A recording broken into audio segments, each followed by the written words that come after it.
This conference will now be recorded. Good morning. My name is Greg Wadley with CTC and Associates, and I'm the Clear Roads Administrator. We're here for the final webinar for the project entitled Entry-Level Driver Training for Maintenance Equipment Operators. The research team at Virginia Tech is led by Matt Camden and Scott Tidwell.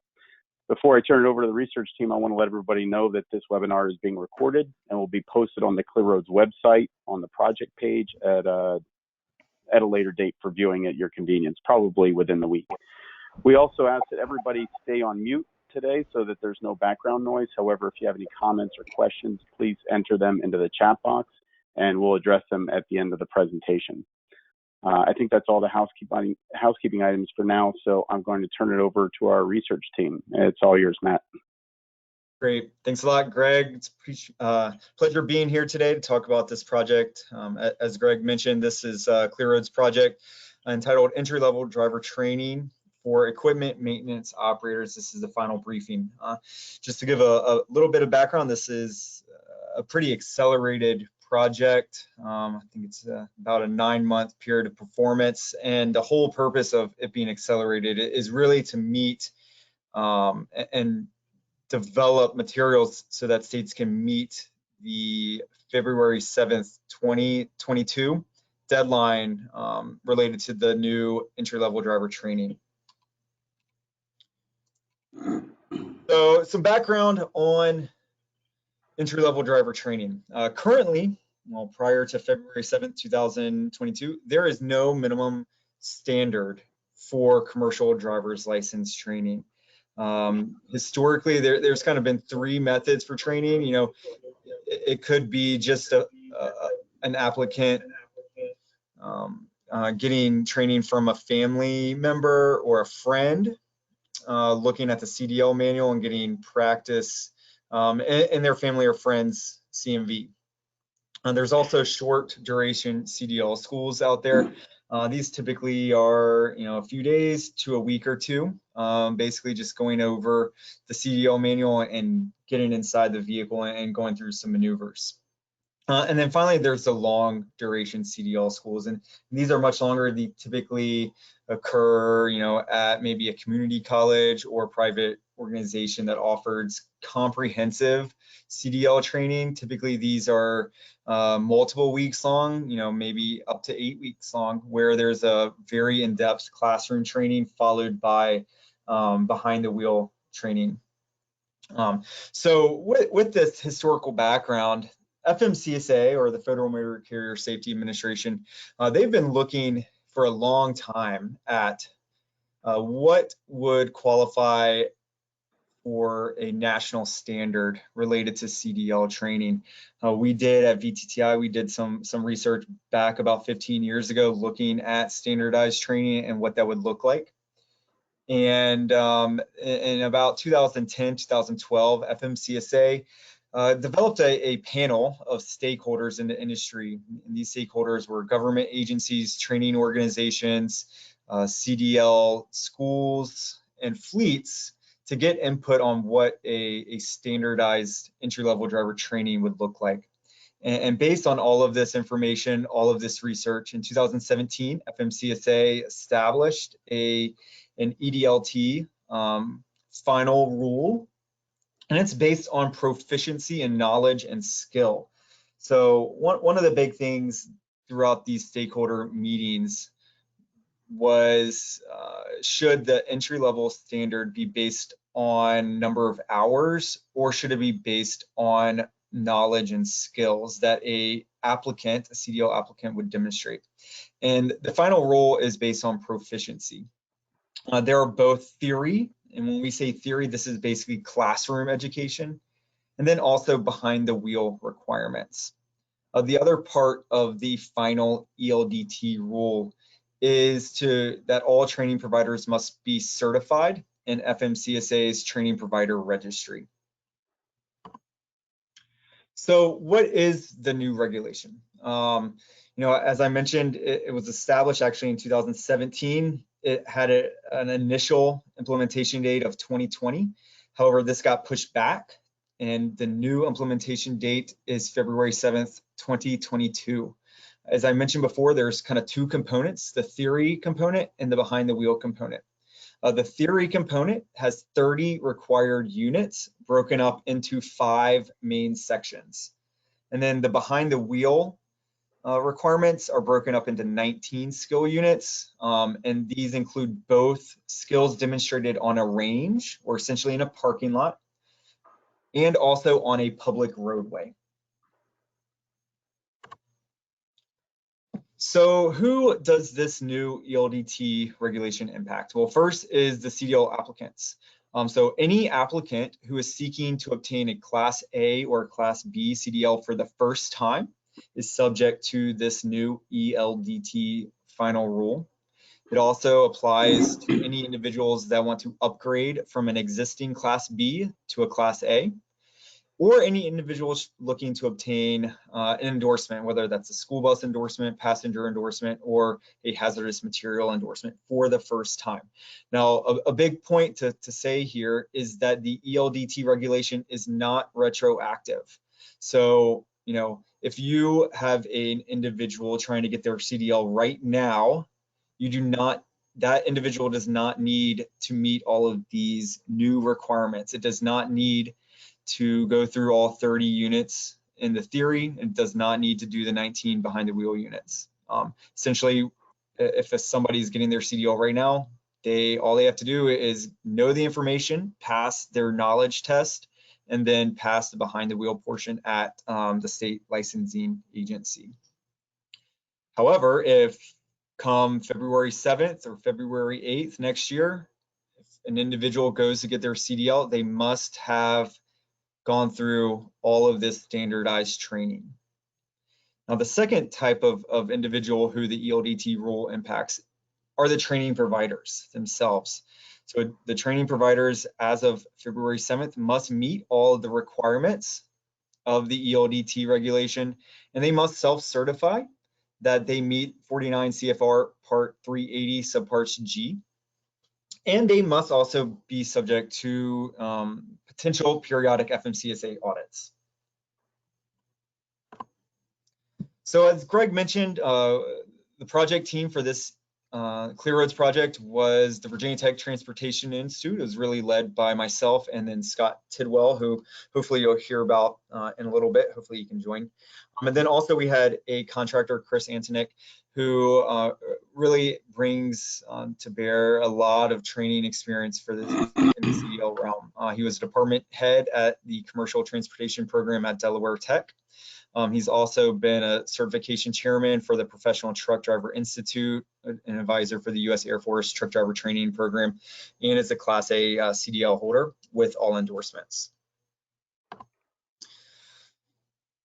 So the objective of this project is really not a research project. Really, it was developing the ELDT program that state agencies can use to meet these new FMCSA requirements.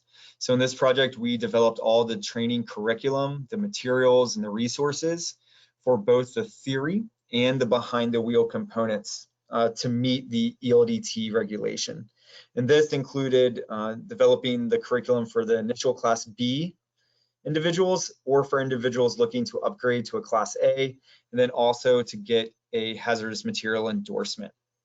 The second main kind of product of this project was to create train the trainer materials and all reference guides for state agencies to look at to make sure that they can be registered in the training provider registry, or TPR, in time to meet that February 7th, 2022 deadline.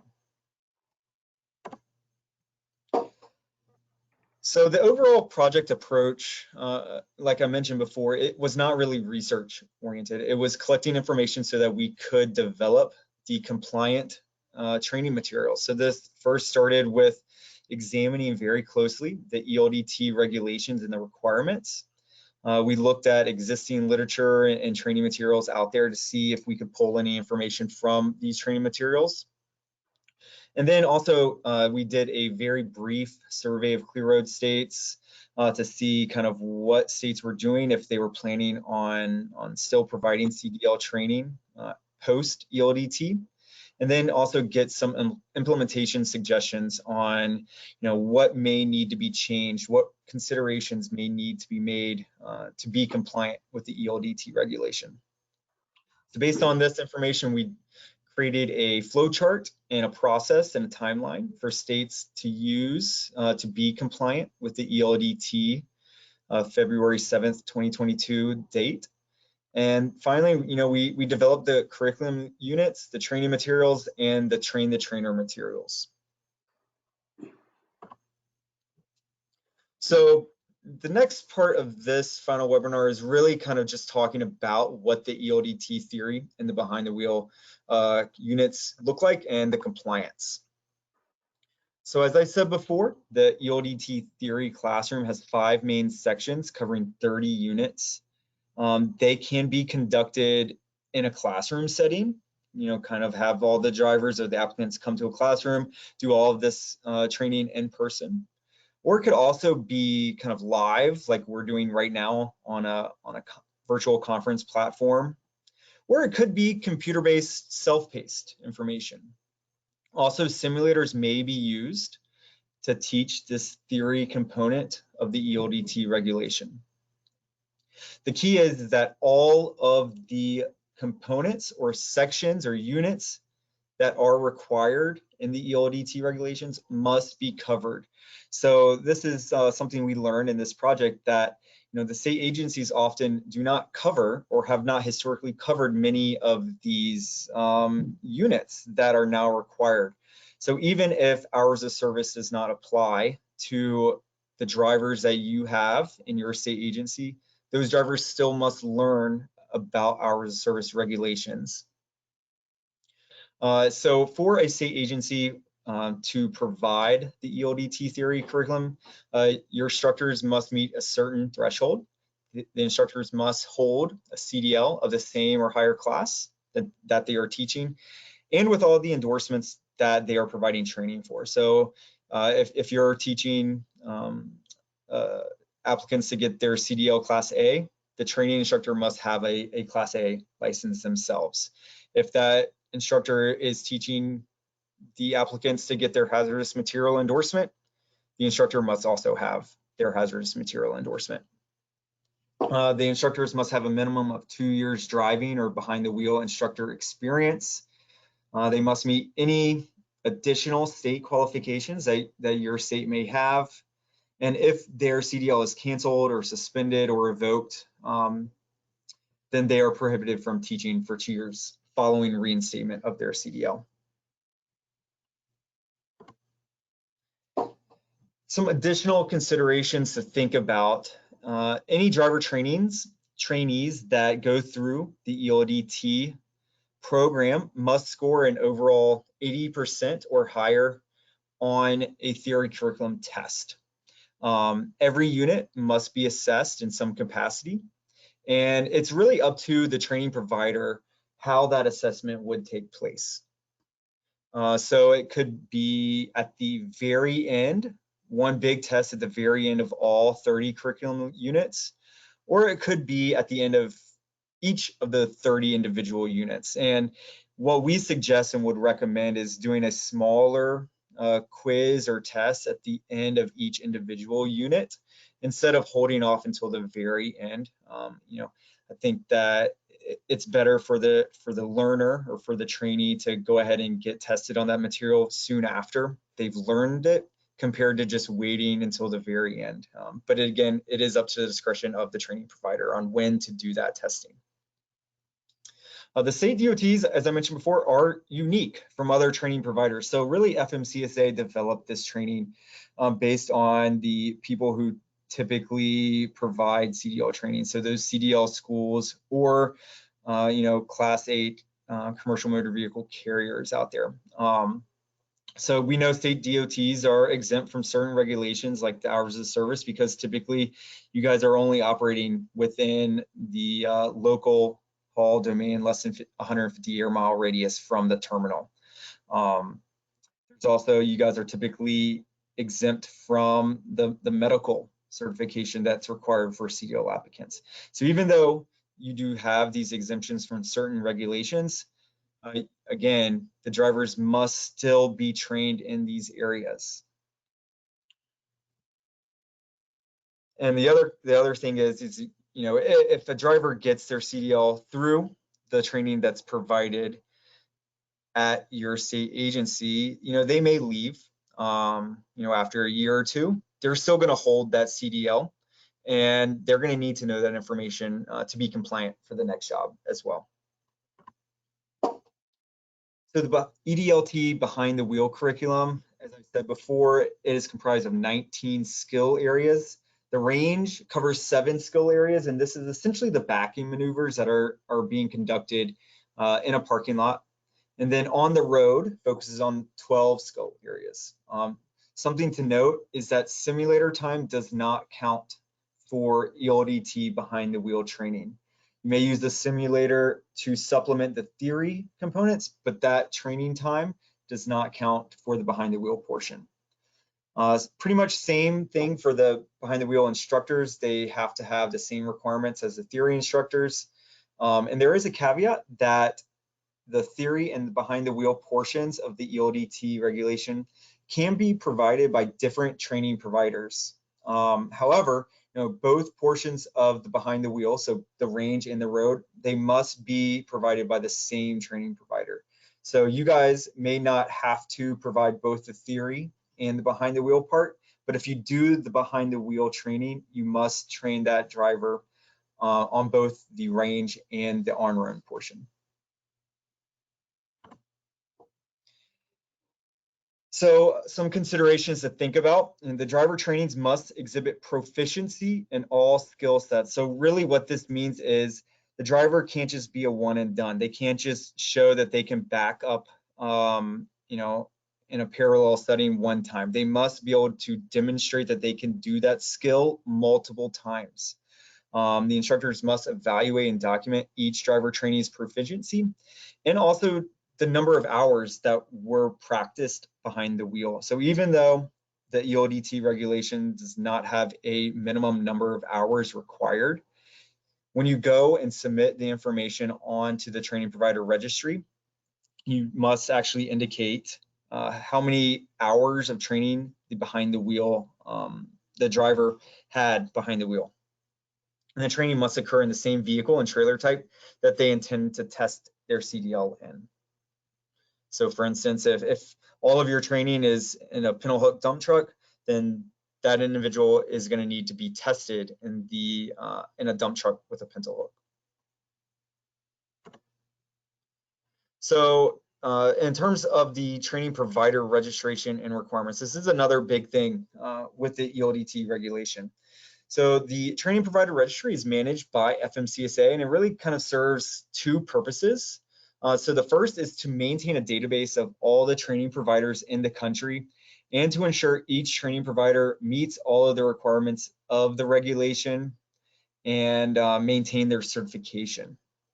And the second part of the training provider registry is to maintain a database of all driver trainees who has successfully completed their CDL training. So it's just really a way to keep track of who's conducting training, making sure that they are providing training that is compliant with the new regulation, and to also upload information on the CDL applicants who pass that training.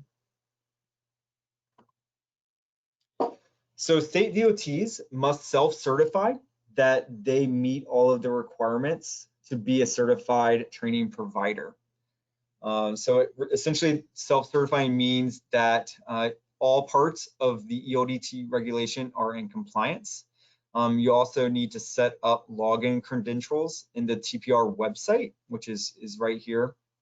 And you must register each training location using the registration form and self-certify that all aspects are in compliance. So this is something else that FMCSA really didn't consider when they were developing this. So through our interviews and the survey, many state agencies provide CDL training at a number of different locations throughout the state. In fact, it could be in every single county. So, you know, we're talking about potentially, you know, you're having training providers in 100 different locations throughout the state. if your state agency is like that, every single location in your state must be added to the training provider registry. So essentially that means each training location is going to be issued a unique training provider registry ID number. And FMCSA started accepting these registrations earlier this summer. It is live, so you can go on to the website now and start entering this information in to get your training provider ID number so that you're going to be ready to go come February 7th, 2022. Here's basically just what the website looks like. You can sign in right here. You can give them your email address. You can get updates on when new content or new information is provided or updated to the training provider registry. In order to maintain certification in the training provider registry, essentially you just need to self-certify that and you still meet all of these requirements biannually. Any changes to key information must be reported within 30 days. So essentially, if the provider name is changed, if your address, phone numbers, what type of training you're offering, your licensure, if any of this information changes, you have 30 days to update your information in the TPR. You also need to maintain all documentation of your training information and the CDL applicant's information. You must allow an audit or an investigation by FMCSA if they request it, and ensure all of your documents are available to FMCSA, again, if they request that. You can be removed from the TPR, so essentially if you fail to comply with any of the ELDT regulation requirements, you can be removed. If you deny FMCSA the ability to conduct an audit or an investigation, if an FMCSA audit or investigation finds there are deficiencies in your training that do not meet the ELDT regulations, you could be removed from it. Or if the passage rates of state administered CDL skills tests or hazmat knowledge tests indicate that there may be something going on with the training content. So really, I think this last part is, if you're passing every single person in there, but if they're all failing their skills tests, FMCSA could come in and audit your records to see what's going on. The second part is, again, entering the driver information. So the second part of the training provider registry is to certify drivers that have completed the ELDT required training. So as the training provider, you're required to submit certification that each driver trainee, once they successfully complete it, you have to submit that they did so within 48 hours. So essentially, this is just submitting a couple key points. You have to submit their name, date of birth, their license number, and the state of issuance of that license. You have to say what CDL class and endorsements they were trained on and the type of training completed. So if they did theory training, the behind the wheel training, or both. You also, again, you have to say the total clock hours spent behind the wheel if you provided the behind the wheel training. You have to give your name, the training location, and the training provider registry ID number. And then finally, the date of successful completion of that training.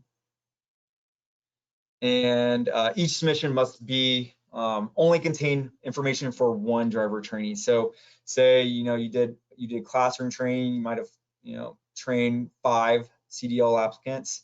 You have to submit each of those individually, not in one large batch.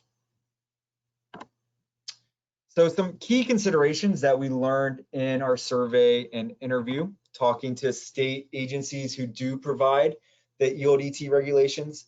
There's a couple things to consider. One is the IT systems that are being used to track training and considerations for how to submit driver certifications. So one, look at what type of electronic record keeping you have. If you're training at 100 different locations across the state, really talk to your IT folks to figure out what the best way of keeping track of all of this information. There are 2 ways to kind of submit training provider or driver certifications. One is through a web service interface that FMCSA has. So you can use that, it's not required. But that may be helpful if you do train a lot of drivers. Another IT system is the ELDT that we developed in this project are PowerPoint based for the theory portion. So you can choose to just do and use those PowerPoints themselves, but we're also putting them into a SCORM format, which is compatible with learning management systems. So just talk with your IT folks, and if you guys have a learning management system, determine if you would prefer the ELDT theory portion to go into that learning management system, or if you would prefer to keep it outside of that. Organizational structure also came up as a key consideration.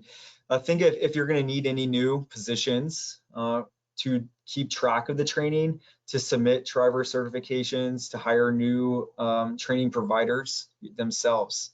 So this could be in HR, this could be in training, it could be, on the terminal level, or it could be on a statewide level.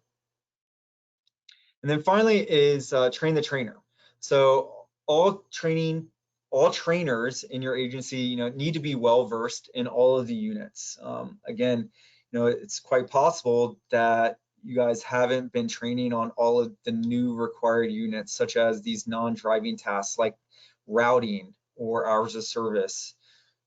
So it's important that the trainers are really well versed and up to speed on what is included in all of these units. So as part of this project, this is actually a typo, we have 3 train the trainer modules that are included. One is strictly on the new ELDT regulation itself. So this is a PowerPoint just to make sure that the trainers are up to speed on what exactly the new ELDT requirement is. The second module is focused on the theory portion. So what are good suggestions on how to implement and teach CDL applicants on the 30 theory units. And then the last module is focusing on the behind the wheel portion. So it has kind of diagrams on what all the skills need to be covered in the behind the wheel portion. As part of this project, we also developed a flow chart that state agencies can use to ensure they are compliant with the FMCSA ELDT regulation. So, first off, just consider if you are interested in continuing to provide CDL training once the ELDT regulation goes into effect. If you're not, then no need to continue down the path. If you are still interested in providing training, you need to make sure that all training conforms to all of the requirements in appendices A through E of 49 CFR 380 subpart G. You need to ensure you're registered in the TPR and that you meet all the requirements to be registered in the TPR.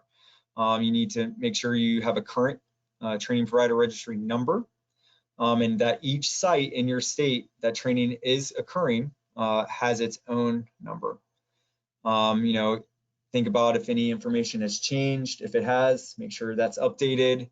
And then once you do all of this, then you're ready to go. Then you're certified to provide entry-level driver training to CDL applicants. And again, it's important to make sure that all this information is updated and you self-certify every 2 years. Here's a timeline to really think about to ensure that your agency is ready to go come February 7th. So it starts with just reviewing all of your organizational structure regarding CDL training and identifying any potential adjustments or hiring that you may need to do to help ease that transition. So we suggested starting this back in August. If you haven't already started thinking about it, I suggest starting to think about it right now. Reviewing what IT infrastructure needs you may have, whether you want to set up this FMCSA interface to upload the driver certifications, or if you want to just continue to do that manually. Ensure that the training that you are going to be providing is compliant, and we suggest doing that starting in October. And the good news is that the training that we developed in this project is compliant. So if you are using the training materials that we've developed for Clear Roads in this project, then the training that you're going to be providing is compliant and it meets this requirement.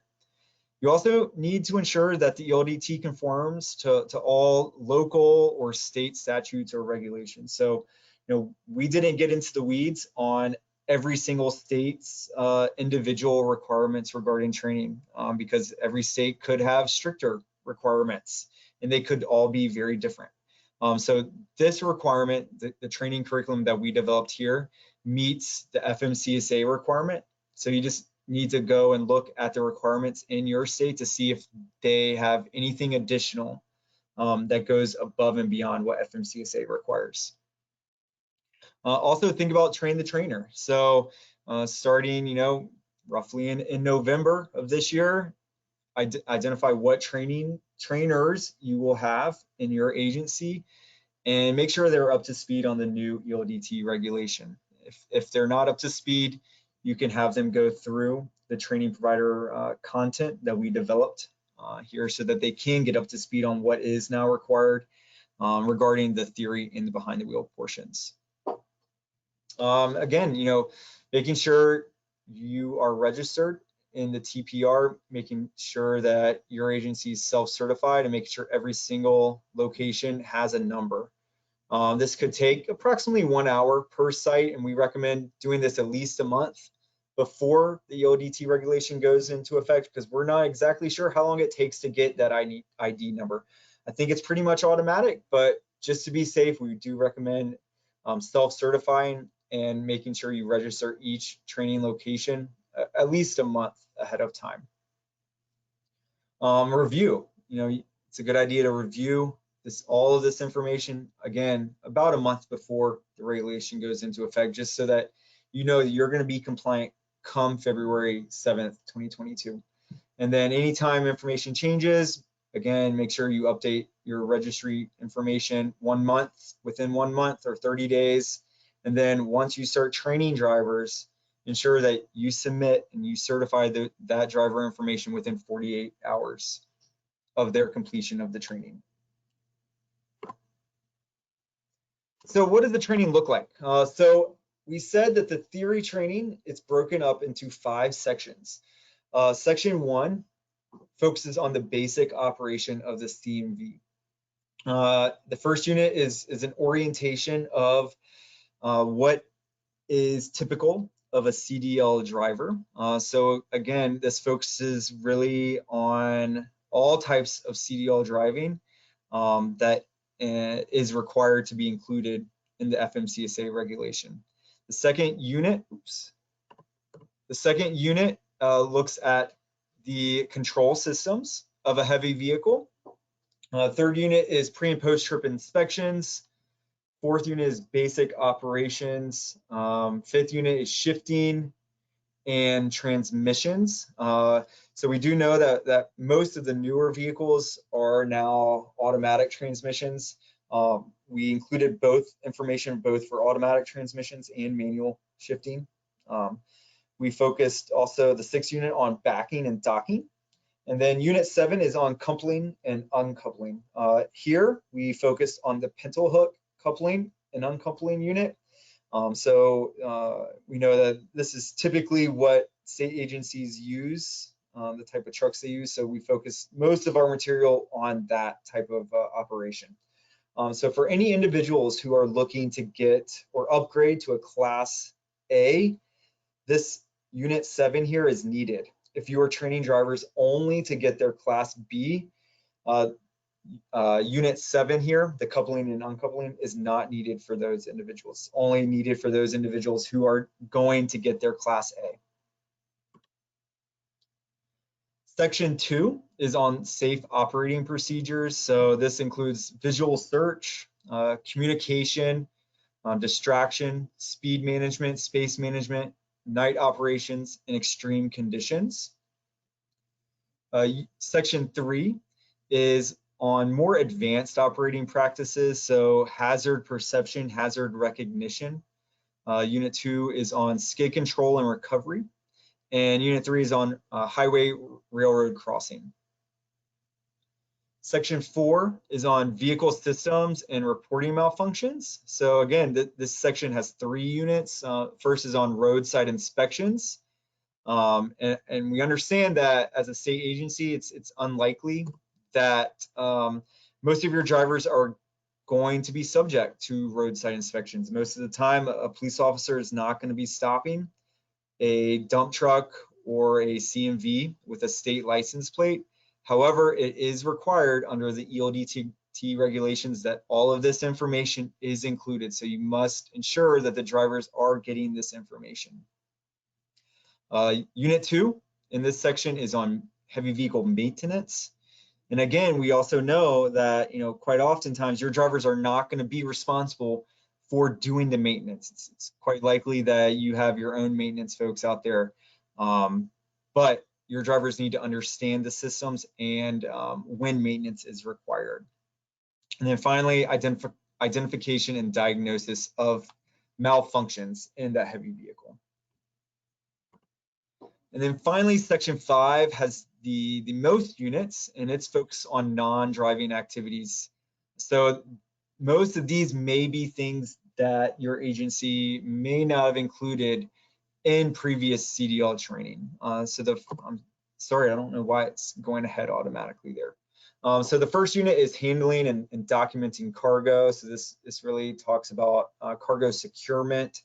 We added information specific to heavy machinery that could be on a flatbed trailer that state agencies most likely are going to be hauling. We also talk about environmental compliance, hours of service, fatigue and wellness, post-crash procedures, external communication, whistleblower coercion, trip planning, drugs and alcohol, and medical requirements. So again, I don't want to belittle this or go over this too much, but I know that a lot of these things may not apply to you for your operators in a state agency, but it is critical to offer compliant training. The training must include each of these things. For the behind the wheel portion, again, it's broken up into range units and on-road units. So for the range, you must go over the vehicle inspection pre-trip, en route, post-trip inspections. You must go over straight line backing, alley dock backing. Both a 45 and a 90-degree alley dock are required under the ELDT regulation. It must include offset backing, parallel parking on the blind side, parallel parking on the sight side, and then coupling and uncoupling. Again, only if the driver trainee is going for their Class A.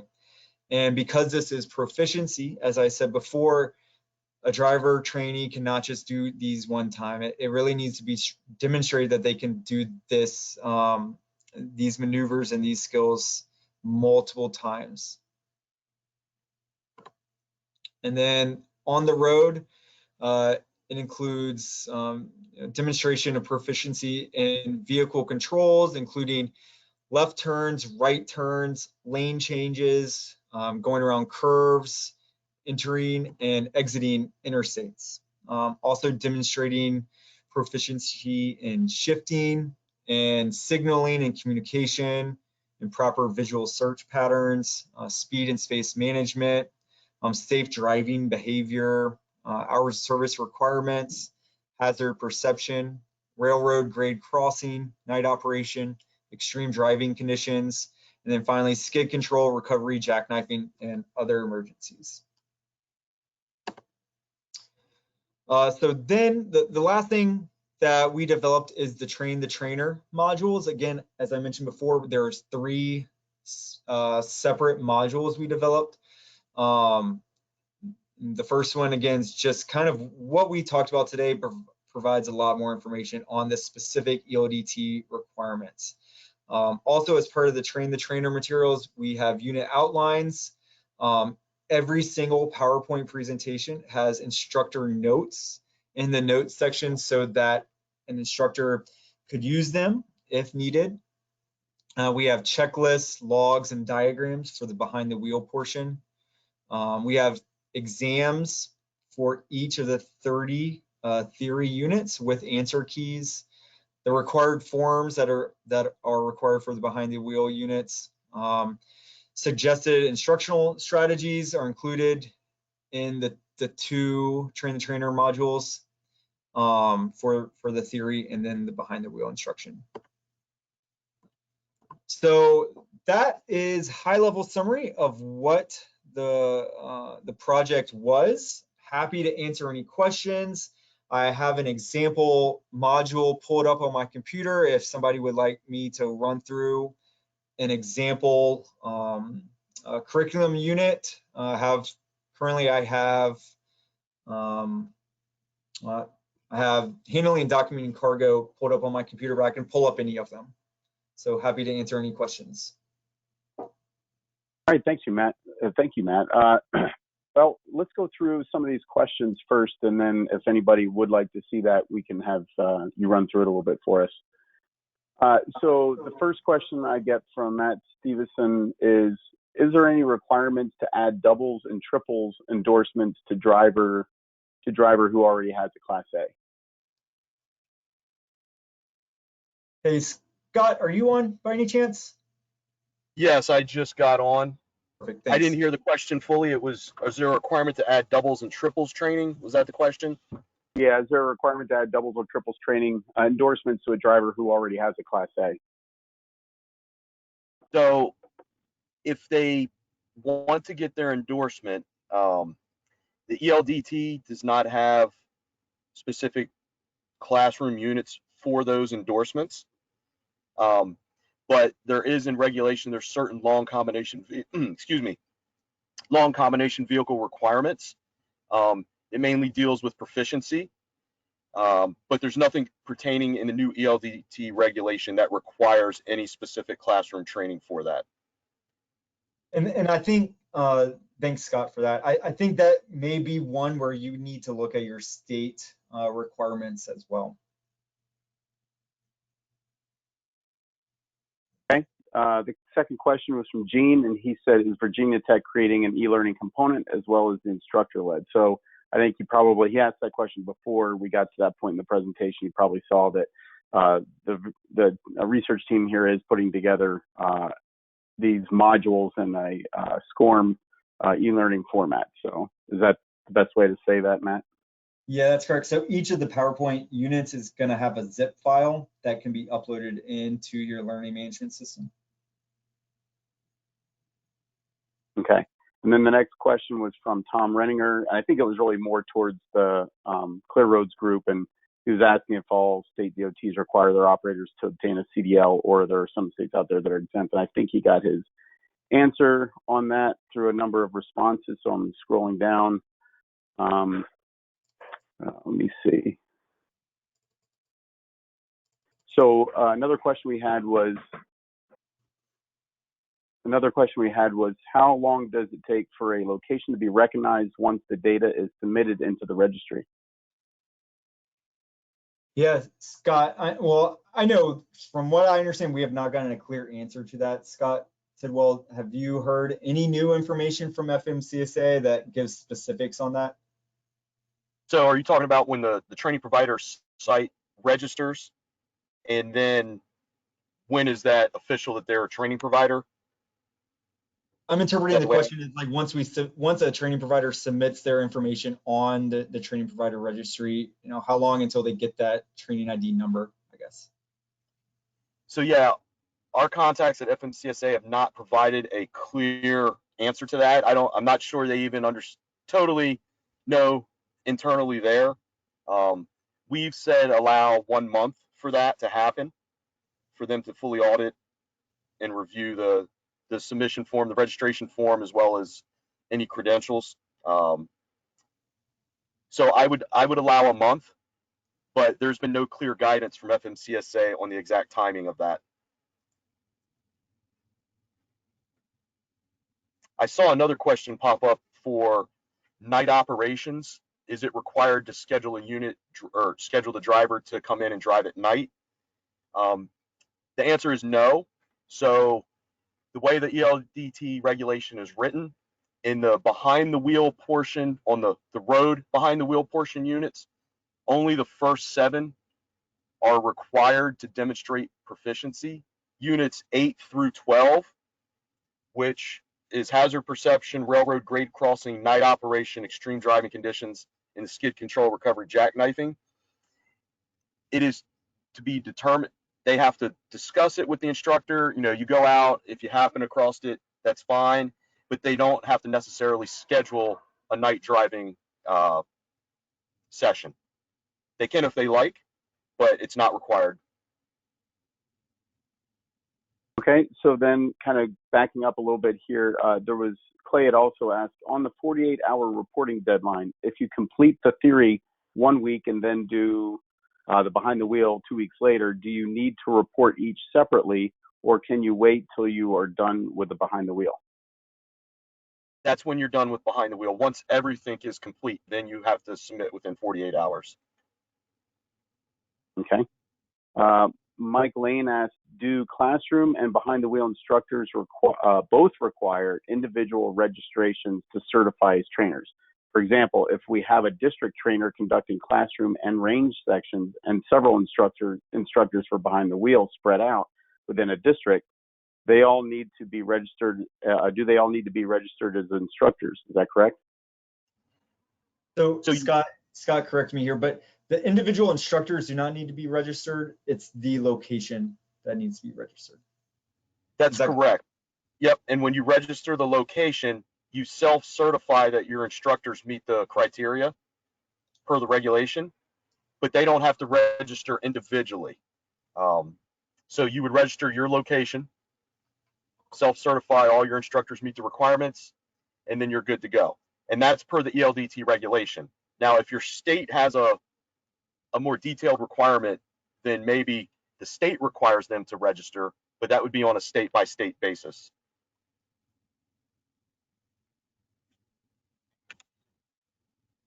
Okay. The next question is also from Clay. If we're currently using an ELDT program, can we start registering our trainees as they complete the program?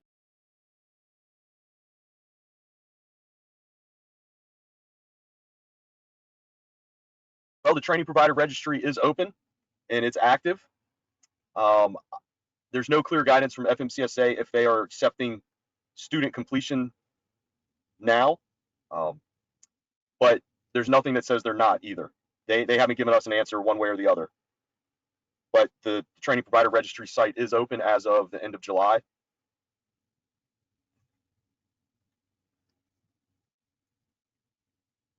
Okay, so another question was, when will those zip files be available to the DOTs? I believe we're wrapping this project up here in the next few days, and I assume you guys were going to send those along to me within a week or so, or I guess of today's date. You'll have them by the 30th, and Greg, we need to talk offline the best way to get those to you because they are very large files, and I'm not sure if the method we've been using for this project is going to work for the size of them. Yep, understood. So I would say to anybody listening in, obviously we're going to try and get them up there as quick as we can, and I will put them at first on the members only side of the Clear Roads website. So all the priority will be for our Clear Roads members, and so that'll be those will be the places. That'll be the place they'd probably go up first, and I would imagine that we won't have too much trouble uploading into that because they have a pretty big limit. But yeah, there's going to be some logistics to overcome, and worst case scenario, I think for other folks, it might take another week or so after that. So I would say by middle of October for everybody. But I really do want to have the modules available to our Clear Roads members by maybe a week and a half from now. Let's see. Okay, hold on a second. If we hire someone that already has a CDL after February 7th, are we required to show any proof that they had this training elsewhere, or are we exempt in that case?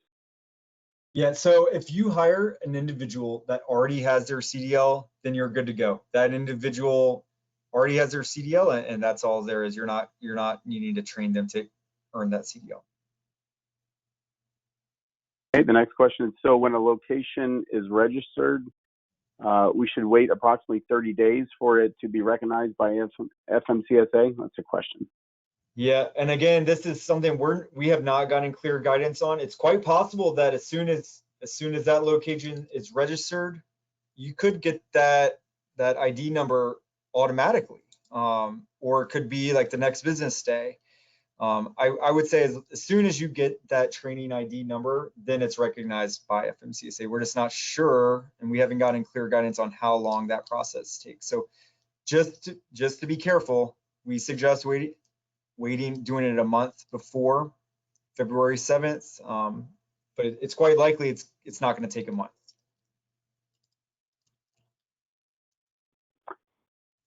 Okay, can an individual do their theory and behind the wheel through different training providers? Do you need a, oops, it just moved on me. Let's see, where'd it go? Oh, do you need to complete the training in the state you reside in? No. So as far as the regulation goes, as long as they've completed the training and they're submitted to the training provider registry, they're good. But they can't switch midway through. Let's say they're doing the theory. They can't switch halfway through theory and go take it at another training provider. They would have to start over. So they can do all the theory at one provider, then they could switch and go take all of the behind the wheel at a different provider. That would be fine, but they can't switch midway between the theory or the behind the wheel to a different provider.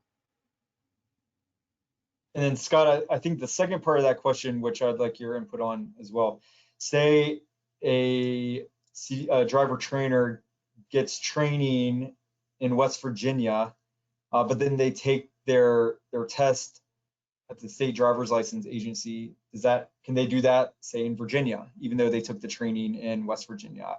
I haven't seen guidance in the ELDT regulations that would prohibit that, right? Because the training provider registry would say that driver took the training, correct? Correct. There's nothing in the ELDT regulation that prohibits that.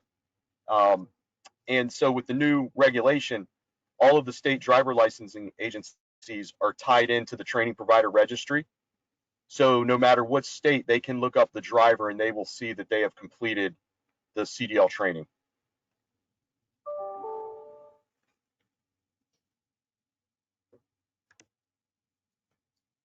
Okay, I think that's the extent of the questions for the research team. I'm not seeing anything more pop up. I'm also not seeing anybody addressing whether or not we wanted you guys to, if they wanted you to run through that module that you had discussed. So I guess without hearing otherwise, I'm assuming we're probably good to go. So I'll give maybe another 10 seconds for somebody to jump in if they do want to see that.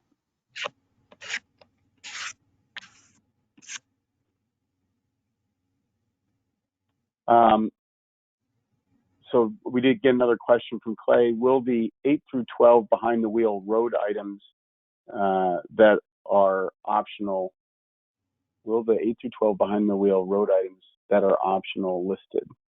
Oh, in your training manual. Do you guys understand that? Maybe Clay needs to jump on and I think I got it. Okay. We have training units for those as well. So they're all the training units are there, and I wouldn't classify them as optional. They have to be at least discussed. They just don't have to be demonstrated when you're in behind the wheel with the trainee out on the road. A lot of those hazard perception, skid control, jackknifing. I mean, that's not something you want the student going out there practicing on the road. So that's why they're listed. All of the training is there. You just have to discuss those rather than show proficiency on the roadway. I would just ask that be made clear in the introduction to those segments. Thank you. Yep. It is in the behind the wheel units. It says right at the top of the unit, it's in bold print noted that these are required units, but they do not have to demonstrate proficiency to pass the course.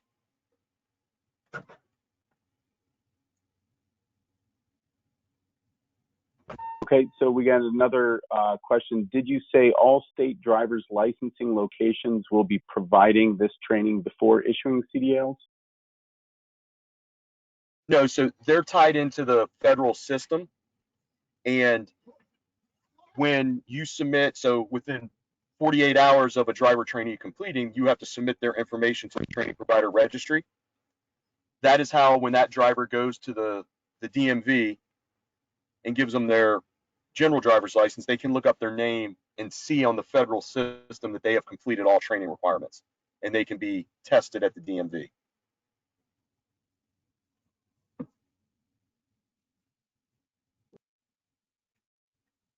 Okay, great.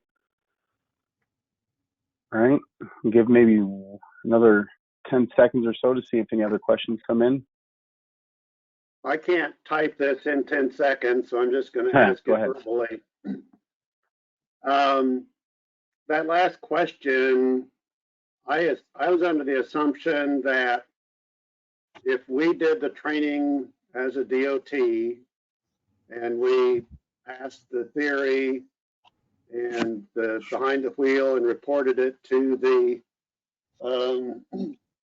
clearinghouse, that we would just take a certificate to, or some kind of paper to the DMV proving that we had passed all of that, and then there would be no testing done at the DMV. They would issue the CDL based on the certified training. Am I missing something here? Yeah, that is not how the regulation is written. So, you know, some states allow third-party testing, other states do not. So the way the regulation is written, to the best of our knowledge, that you are still required, the driver is still required to take a formal CDL test. So whether that's a third party, and I know some states that allow that, you know, some DOTs have their own third party testing. So your own test evaluator could do the road test or the skills test, but they are still required to take a formal test. The training is just saying that they have received sufficient training and they are ready to go test to get their license. Yeah, I would say it sounds like that would be more for the theory part. So essentially kind of like getting a driver to get their learner's permit per se. That may be a state specific thing that your state allows you to do, but to follow up on what Scott said, the ELDT says that once they receive and complete that training, it's uploaded to the TPR, and then the licensing agency can look that up once a driver brings in, you know, their application for their CDL.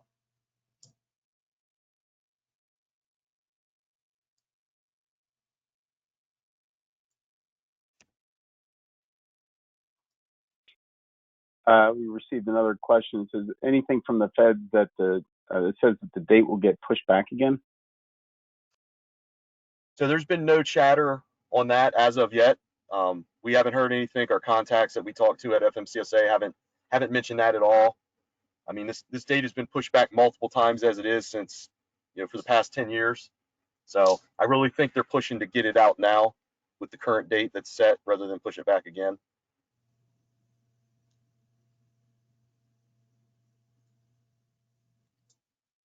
Okay.